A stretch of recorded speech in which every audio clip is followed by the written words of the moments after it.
This is our 8th year of Summer in the Parks, an annual program we coordinate with the City of Wilmington's Parks and Recreation. In past years, the Grand Opera House's Summer in the Parks program gave kids hands-on opportunities to learn about different types of art in Wilmington parks. Things were really iffy for the few months leading into the summer as we started planning and talking about what Summer in the Parks might look like. When the COVID-19 announcement and state guidelines came out in March, it became clear that no one could be certain what the summer might bring.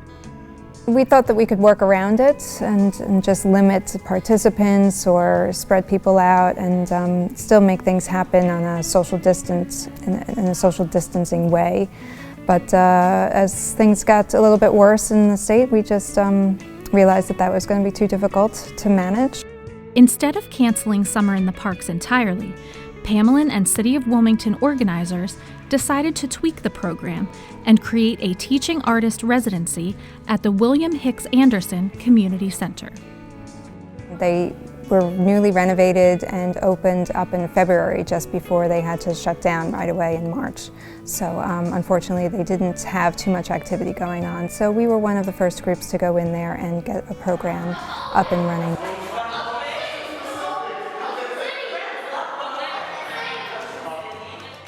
You know, a lot of our kids don't know what they like until they're introduced.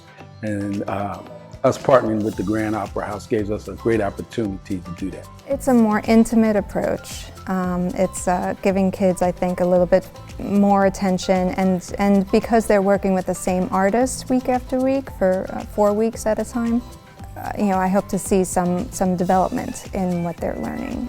The new drop-in program featured poetry, drumming, dancing, and acting workshops.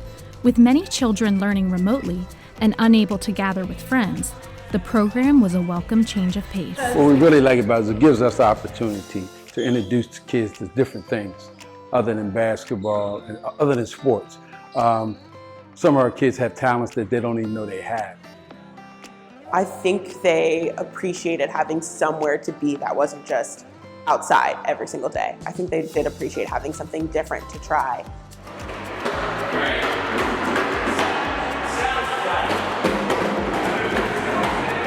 Of course, adhering to state COVID-19 guidelines was of utmost importance in planning the program. One of the priorities of the Grand, the teaching artists, the city staff over at the Hicks Community Center, definitely we're all on the same page as one of our priorities is safety.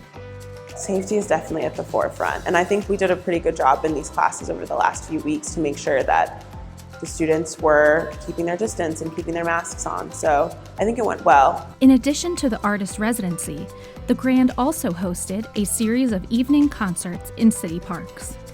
We are thrilled that we are able to continue the evening concerts, which is a tradition for the Summer in the Parks. We've always done these outdoor events in different parks throughout the city.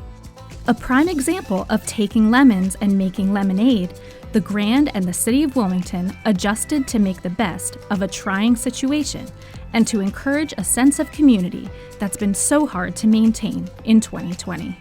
Music and the arts brings people together regardless of their background, regardless of their economic levels. You know, we're bringing them all together because it's a fun and it's a shared experience, and it's helping communities bond with each other. Reporting from Wilmington, this is Amanda Robbins, 22 News.